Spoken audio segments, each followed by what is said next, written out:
श्री स्वामी समर्थ. सगळ्यांना नमस्कार. मी शुभांगी लिंगायत. एक गृहिणी या चॅनलमध्ये सगळ्यांचं खूप खूप स्वागत. तर मी दाखवणार आहे.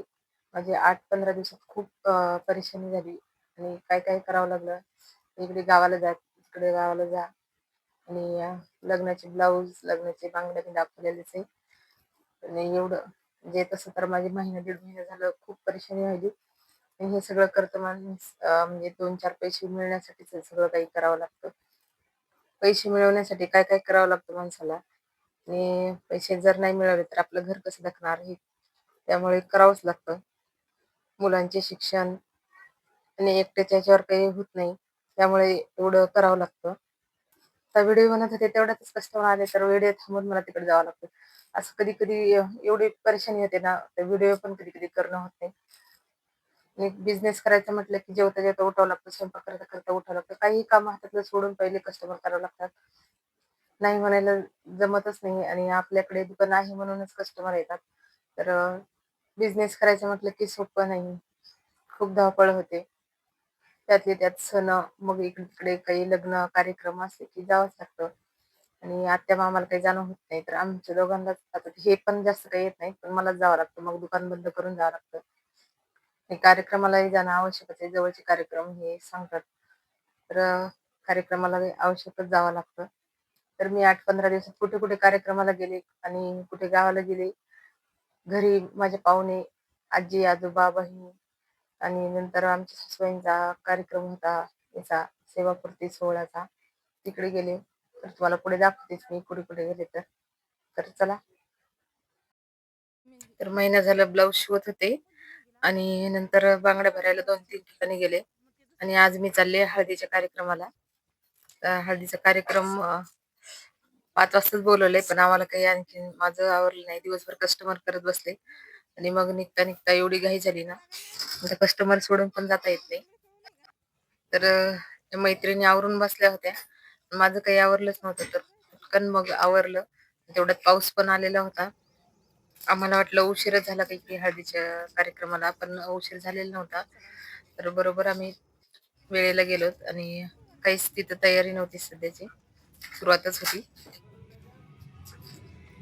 तर लॉन्समध्ये ठेवलेलं होतं हळदीचा कार्यक्रम. पावसामुळे घरी काही जागा नव्हती म्हणून तिकडे ठेवलेलं होतं. तर गेल्या-गेल्या मस्त माझ्या बांगड्या पण घालायच्या राहिल्या होत्या. तर गेल्या-गेल्या मी बांगड्या घालत बसले. घरी वेळच मिळाला नाही. तर मैत्रिणी हसत होत्या, "इथं बांगड्या भरायल्या काय आता?" हं. मला पण वेळ भेटला नसल्यामुळे मग तिथं बसून घातले. त्याला काय होतंय म्हटलं. किती घाई-घाई आवरा, पण थोडंफार राहतच. तर नंतर गेले हळदीचा कार्यक्रम चालू झाला आणि मग सगळ्यांनी फोटोशूट केले. हळदीचा कार्यक्रम झाल्याच्या नंतर आम्ही जेवण केले आणि नेमका आज पाऊस नव्हता आला, नाहीतर खूप पाऊस सांगितलेला होता.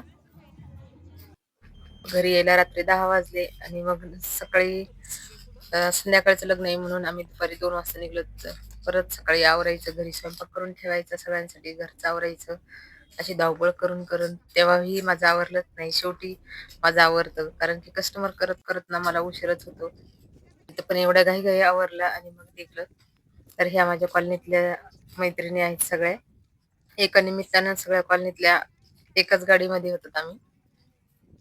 तर लग्नाला आल्या होत्या सगळ्याजणी. तर लग्न होतं करमाडला. करमाड ते जालना 20-25 किलोमीटर असं नाही ना? करमाड. तर इथं गेल्या-गेल्या ना मग आम्ही बसलो. खूप पहिलेच गेलो होतो आम्ही आणि मग नंतर लग्नाला खूप उशीर झाला होता. 7 किंवा 8 वाजले असतील. मग लग्न लागलं आणि लग्नाच्या पहिलेच आमची जेवण झाले होते. लगेच आम्ही लग्न लागलं की आम्ही लगेच निघलो. कारण की रात्रीचं लग्न होतं आणि गाड्या लगेच निघणार होत्या. त्यामुळे आम्ही पण लगेच निघणार होतो आणि पाऊस पण खूप म्हणजे लग्न लागल्याच्या नंतर पाऊस एवढा जोरात चालू झाला ना आणि आम्हाला येताना पण खूप जोराचा पाऊस लागला. नंतर 2-4 दिवसांना माझ्या सासूबाईचा कार्यक्रम होता सेवापूर्ती सत्कार सोहळ्याचा. तर तिकडे आम्ही दोघं जण गेलो. तर एका मागे एक माझे कार्यक्रम चालूच असतात आणि परत मग त्याच दिवशी माझी बहीण आलेली होती. तिकडे परभणीला गेले होते सासूबाईंच्या कार्यक्रमासाठी. त्या दिवशी बहीण आली आणि आदल्या दिवशीच आजोबा आजी आले आणि मग पाहुणे आल्याच्या नंतर काही खाणे पिणे हे संपत नाहीत. मग असे आलेले कस्टमर करते आणि आज आजीला पण आता आज जायचंय. तर 8-10 दिवस राहिली आजी पण. आजी, आजोबा, बहीण. तर आजीला बांगड्या भरून दिल्या आणि ते दोघंच राहतात, तर ते तिलाच हातानं काम करावं लागतं. म्हणून इथं आल्यावर थोडासा आजीला आराम देत असते. आजीला काही करू देत नाही आणि एवढं वय झालंय तरी सगळं काही हातानं करते. इथं आपल्याला करावं वाटत नाही, पण ती सगळं काही करते. तर काय करावं लागत नाही बायकांना, सगळं काही करावंच लागतं. झाडझूड आहे, स्वयंपाक आहे, कपडे धुवायचे आहे, भांडे घासायचे आहे, घरात देवपूजा, सगळं काही काम निघतंच घरात बाई असल्यावर. एवढं काही सगळं आजी करते, तरी पण हे करून डाळी करणं तिचं चालूच राहतं. 8-10 दिवस राहिली. मला आणखीन ठेवून घेऊ वाटत होतं.